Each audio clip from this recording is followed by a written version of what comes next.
தேவி, அண்ணனோடு சேர்ந்து அயோத்திய மாநகரை ஆள்வதை விட, தம்பிகளோடு சேர்ந்து இந்த தரணி ஆள்வதை விட, எல்லா மன்னர்களை கொன்று விட்டார்களே பாண்டவர்கள், அவர்களோடு நான் சுமக்க வைவதை பெருமையாகும். தேவி, பின் வைப்பவன் அல்ல. பாண்டவர்களை தட்டிகள் என்று அறிந்தும் நான் போருக்கு போகாமல் இருப்பதும் வீரடுக்கலகல்ல. எந்த பாண்டவரோடு போராடுவேன் என்று உரைத்தீரோ அதே பாண்டவரோடு போராடப் போகிறேன். எந்த பண்டிகைகளின் பகைவர்கள் என்று உரைத்தீரோ அதே பண்டிகைகளோடு நான் வீரப்போர் புரிய போகிறேன். எத்தனை முறை உரைத்தாலும் நிற்பவர் அல்ல. நீங்கள் போய்த்தான் ஆக வேண்டும். நிச்சயமாக சாமி. தேவி, எத்தனை இருந்தாலும் கல் என்றாலும் கணவன், கணவன் புல் என்றாலும் பிரசன், புருஷன் காலனா தாலி கட்டினவன் கணவன், புனிதான் கால் மேட்டில் விழுந்தான் புல்லை, புல்லை ஊரம்பிள்ள சதமாகாது, ஆகாது. ஊமத்தாம்பூவு மனமில்லை, சதமாகாது. தாம்பிரசன் சதை என்ற போல சாமி. தேவி, போராதே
பூமியிலே. ஆனா போர் நடக்கும் சமீபத்திலே அந்த அர்ஜுனுடைய வில்லுக்கு யாருமே இடம் இல்லை. ஒரு கால் குருச்சித்திர பூமியிலே அந்த அர்ஜுனனுக்கு உங்களுக்கு ஊத்தியம் புரியும் சமீபத்திலே ஏதாவது ஆகிவிட்டா தேவி சுவாமி அர்ஜுனன் வீரன் என்றா பேசுகிறாய். உண்மைதான். பாண்டா வடிவெடுத்த கோவையின் வீரன் ஏதாவது ஆபத்து நேர்ந்து விட்டால் என்ன செய்வோம் என்றே பயப்படுகிறான். நான் என்ன செய்வேன்? என் வீரம் உனக்கு தெரியாது. என் மகனை வித்தகேதுவே நீ அறியவில்லை. அர்ஜுனனை விட பலாக்கிரமுடையவனான். என் மானத்திற்கு அர்ஜுனன் நிறையாக போகிறான். நிச்சயம் எல்லா சேரிகளையுமே ஒழிக்கப் போகிறேன். நாளை என்னை விட்டு ஹொண்டத்தி செப்புதி கடித்து செப்பனிட்டதனை போல் சுட்டரிக்கும் சூரியனை போல் போர் புரிய போகிறேன். வாய்களும் பேய்களும் நன்றி கட்ட ஜீவனெல்லாம் அழியப் போகிறாய். சாமி குருச்சித்திர பூமியிலே ஒரு கால் சுவாமி தேவி தேவி மிக மாண்ட நல்லா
சென்ற முன்னர் திரும்பி வருவீர்களோ இல்ல வரமாட்டே தெரியவில்லை.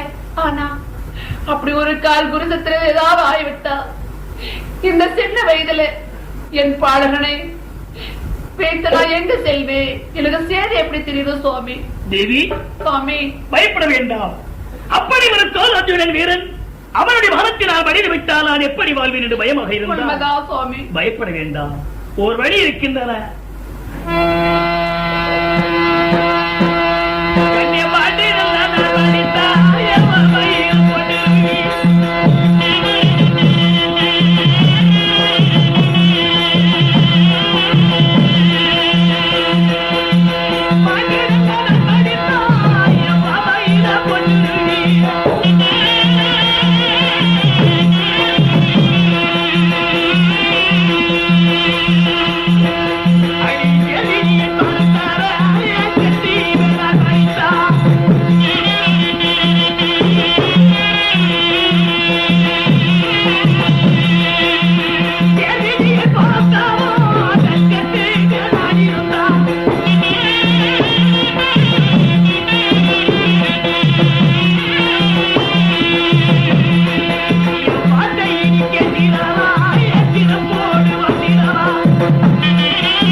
என்றால் ஆம் பாவியாகிய துரியோதனாதிகளோடு சேர வேண்டாம். ஆம் அறம் என்னும் தர்மமே சாட்சிமை என்று உலகத்தில் வாழ்கின்றாரே என் தம்பிமார்கள் பாண்டவர்கள். ஆம் பாண்டவரோடு சேர்ந்தால் இந்த பாருலகத்தில் சிறப்பாய் வாழ்ந்திடலாம். பாவியாகி அரபக்தனாகிய லோபகுலத்தின் தலைவராகிய திரிவதனாதிகளோடு சேர்ந்தால் நிச்சயமாக உனக்கு இடையூறு நின்றுவிடும். பார்த்தீர்களா? அப்படி ஏதாவது குருச்சத்திரர் ஆகிவிட்டா அந்த பாவியாகிய துரிடத்துல சேர வேண்டாம், என்னுடைய தம்பி மரத்துல சேர்ந்து விடு அப்படின்னு சொல்றீங்களே. இத்தனை விதமான பாசத்தை வைத்தமா தன்னுடைய தம்பி மரத்துல சமர்ப்பிக்க வேண்டும். தேவி சுவாமி, நான் ஏன் பாண்டவரோடு போராடுகிறேன், ஏன் கௌரவருக்கு என்னை உயிர் விடுகிறேன் அதை நீ தெரிந்து கொள்ள முடியவில்லை. சுவாமி, என் தாய் குந்தியாள் என்பது நன்றாகவே வைத்திருக்கிறேன். என் தந்தையோ கதிரவன், என் தாயோ குந்தியா. என்னை வளர்த்தது ராதை, வளர்த்தவனோ அதிரதன். பெற்றாலே என் தாய் ஆகோத பிள்ளை என்று ஆட்சியில் இருந்தான். ஆட்சியில் இருந்த நாள் முதலாக என் உடலிலே ஓடும் ஒவ்வொரு ரத்தங்கள் எல்லாம் கௌரவரின் ரத்தம். தாய் முகத்தை கண்டேனா, தாய் போல் நான் உண்டேனா, அம்மா என்று ஆவலாய் அழைத்தேனா என்ன? நாடு நகர நவரே செங்கோல் அனைத்தும் கௌரவருடைய நாடாகும். என் உடலிலே ஓடு ரத்தங்கள் அனைத்தும் தெரிவதராட்சிகளின் ரத்தமாகும். செஞ்சொற்று கடந்திருக்க போகிறேன் குருசத்திரம்.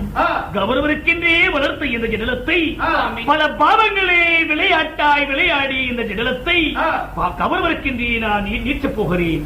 அவருக்கென்றே என் உயிர் விடப் போகிறேன். என் தந்தையாகிய பாண்டவரோடு சேர்ந்தேன். ஆனால் என்னை சேர்ந்த கர்மங்கள் என் பாண்டவரை அணைக்கவிடும். அதற்காகவே நான் போர்களும் போய் வருகிறேன். நான் இறந்து விட்டால் என் தம்பிகளோடு சென்று விடும். தேவி,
பூமியிலே ஏதாவது ஆய்விட்டா.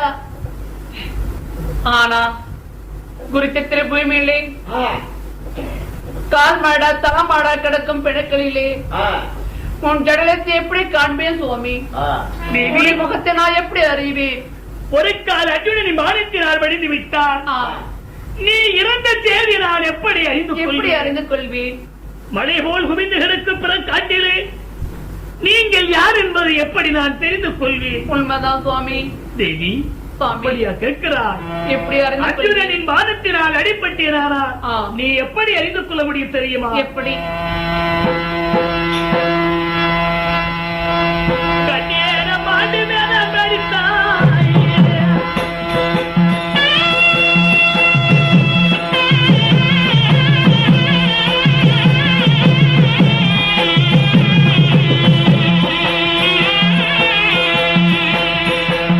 Yeah.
உயிரை விட்டு வைக்கிறாரா?